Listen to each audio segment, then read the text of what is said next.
देखो, दो लोगों को गुरु रूप में वंदन किया हमारे। एक तो वंदे बोधमयम नित्यम गुरुम शंकर रूपिणम। गुरु कैसे हो? बोले शंकर जी जैसे, गुरुम शंकर रूपिणम। और दूसरा हनुमान जी को गुरु माना। तो एक चीज चिंतन करो, हनुमान जी कौन है? कहा 11वें रुद्र के अवतार ही तो हनुमान है। तो शिव और हनुमान अलग अलग नहीं है, शंकर जी और हनुमान जी एक ही। एकादश रुद्र जो है उनमें 11वें जो भव नाम के रुद्र हैं वही जही शरीर रति राम सो सोई आदर ही सुजान। एक बार शंकर जी कैलाश पर बैठे बैठे सोच रहे थे, राम जी लीला करने जा रहे हैं, भगवान नारायण राम बन करके जा रहे हैं, तो मैं भी चलूं। तो पार्वती जी ने पूछ लिया, आप क्या बन करके जाओगे? शंकर जी ने कहा कि हम बंदर बन करके जाएंगे। पार्वती जी ने आश्चर्य से शंकर जी की ओर देखा। महाराज, आपका इतना सुंदर स्वरूप, देखो हमारे यहाँ जैसे विपरीत शब्द जो होता है ना, विलोमार्थी शब्द जो होता है, तो सुंदर का विपरीत शब्द जो है वो क्या है? सुंदर का विलोमार्थी शब्द बंदर ही है। सुंदर का कुरूप कह लो आप, लेकिन रूप का कुरूप है। लेकिन सुंदर का बंदर जो है वो बिल्कुल विपरीत शब्द है। शंकर जी का स्वरूप कैसा है? बोले कर्पूर गौरम करुणावतारम। भगवान शंकर चित्र में आपने देखा होगा, तस्वीर में, मूर्ति में आप लोगों ने देखा होगा। शंकर कैसे? बोले शंकर जी को नीला बना देते हैं, है ना? पर नीले हैं क्या शिव? शिव का कंठ नीला है, नील कंठ है वो, पर स्वरूप कैसा है? जैसे कपूर होता है ना, आपके यहाँ भी क्या कहते हैं? कर्पूरी कहते हैं। हाँ, कर्पूर जिससे आरती करते हो, कर्पूर के समान गौर वर्ण है शंकर जी का। कर्पूर गौरम करुणावतारम, करुणा के अवतार। तो भगवान शंकर कितने सुंदर हैं? बोले गौर वर्ण का जिनका स्वरूप है, पंचानन है, 5 मुख हैं भगवान शंकर के। एक मुख पर 3 नेत्र। कितने नेत्र हुए? कितने हुए? 15, क्योंकि एक पे 3 है। और हम कई बार कहते हैं महाराज, गुरु को त्रिनेत्र होना चाहिए। 2 आंख जो संसार को देखे, 2 आंख वो जो भौतिक चीजों को देखे, और शिव को 2 नहीं 3 आंख है। तो तीसरी जो आंख है वो विवेक की आंख है, तीसरी जो आंख है वो ज्ञान की दृष्टि है महाराज। तो गुरु जीव से ऊपर इसीलिए है महाराज, गुरु शिष्य से बढ़कर इसीलिए तो है कि तीसरी दृष्टि, ज्ञान की दृष्टि गुरु की खुली है। इसीलिए तो शिव को गुरु रूप माना गया है, शंकर रूपिणम। हमारे पास 2 नेत्र हैं, पर गुरु के पास 3 नेत्र हैं। वो ज्ञान की दृष्टि से देखता है।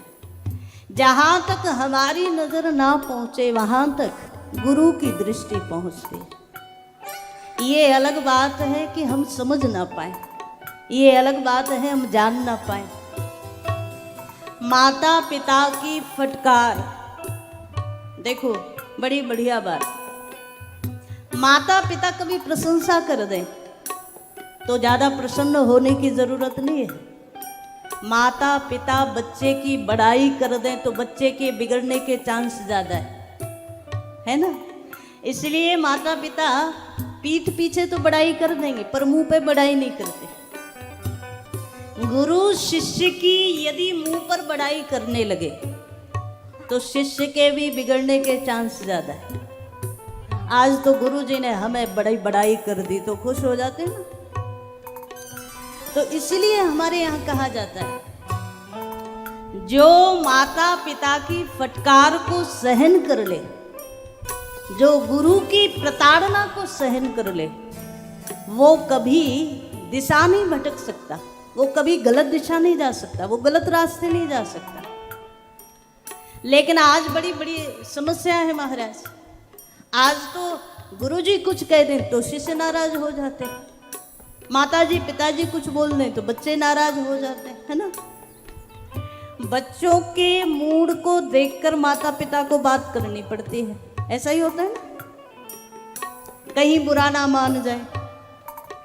शिष्य के चेहरे को देख कर के ऐसा कहेंगे तो कहीं शिष्य बुरा ना मान जाए, गुरु को बात करनी पड़ती है।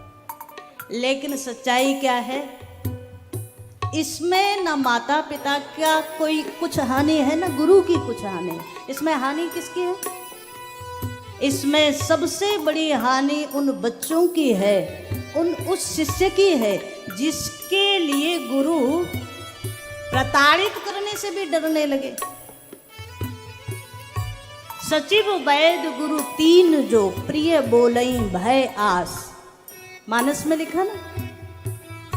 सचिव आपका मंत्री हो और वो भय से सच्ची बात ना कहे, प्रशंसा करने लगे।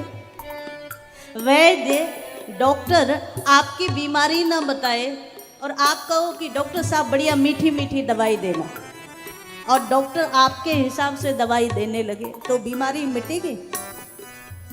सचिव वैद्य गुरु तीसरा पात्र गुरु है। गुरु यदि आपसे अच्छा अच्छा ही बोले और खराब ना बोले, आपको प्रताड़ित ना करे, डांटे ना, आपको सही रास्ते ना लाए, तो हानि शिष्य की है, गुरु की नहीं है। भगवान शंकर जैसा गुरु हो, शंकर रूपिणम, तो जिस समय भगवान शिव एकादश रुद्र जो है वो हनुमान जी बनने के लिए चले, तो पार्वती मैया ने पूछ लिया कि आप क्या बनोगे? शंकर जी बोले हम बंदर बन के जाएंगे। तो पार्वती जी ने आश्चर्य से देखा, जिनका इतना सुंदर स्वरूप है वो बंदर बन करके जाएंगे? महाराज, कोई व्यक्ति आपके बगल में बैठा हो, और माताओं में तो विशेष रूप से सुंदर सब लगना चाहते हैं ना, सुंदर सब बनना चाहते हैं। यहाँ आते हो तो बढ़िया बढ़िया श्रृंगार करके आते हो ना, हम सुंदर लगे। बंदर कोई बनना चाहता है? एक बार नारद जी को बंदर बना दिया था भगवान ने, है ना। और नारद जी इसी बात पर नाराज हो गए कि हमें बंदर बना दिया, और भगवान को ही शाप दे दिया।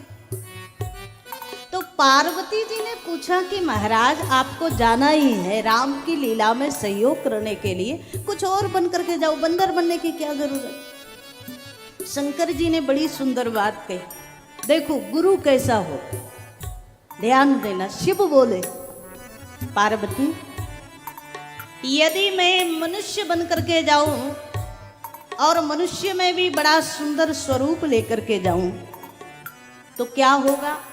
कहा मैं भगवान की सेवा तो नहीं कर पाऊंगा, दिन रात शीशे में अपना ही चेहरा देखता रहूंगा, अपनी सुंदरता देखता रहूंगा। कई लोगों का स्वभाव होता है ना, वो शीशा इतना देखते हैं महाराज, जहां मिल जाए वहीं शुरू हो जाते, है ना।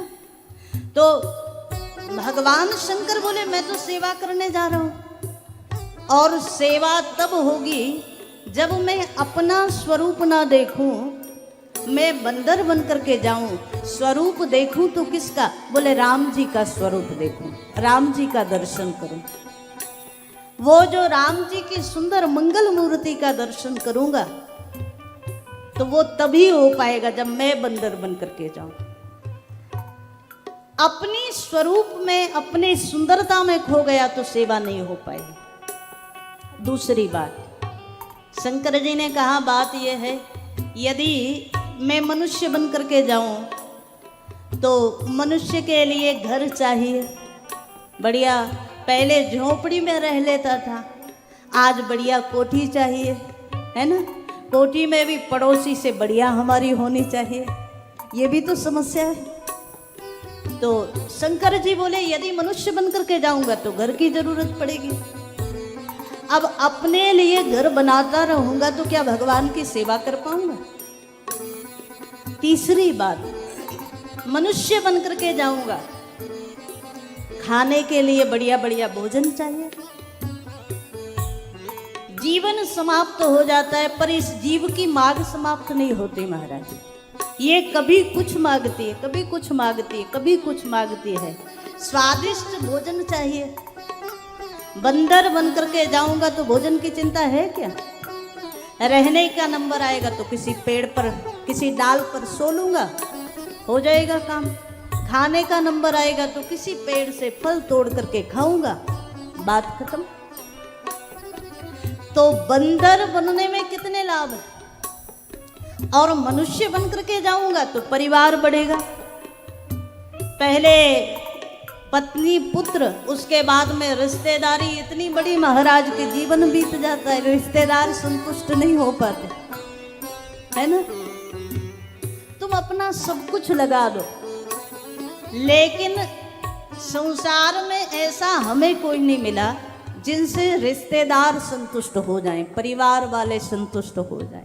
सब लगाकर भी नहीं हो सकते महाराज। तो हनुमान जी बोले उन सबको संतुष्ट करूंगा कि भगवान की सेवा करूंगा। पार्वती जी से बड़ा सुंदर बोले, इसलिए मनुष्य बनकर नहीं जाना, सुंदर बनकर नहीं जाना, बंदर बनकर के जाना। गुरु हमें ये शिव रूप में भगवान शंकर हमें ये उपदेश करते हैं, जीवन में यदि अपने ही गुणों को देखते रहे तो सच्चे शिष्य कभी नहीं बन पाएंगे, सच्चे सेवक कभी नहीं बन पाएंगे।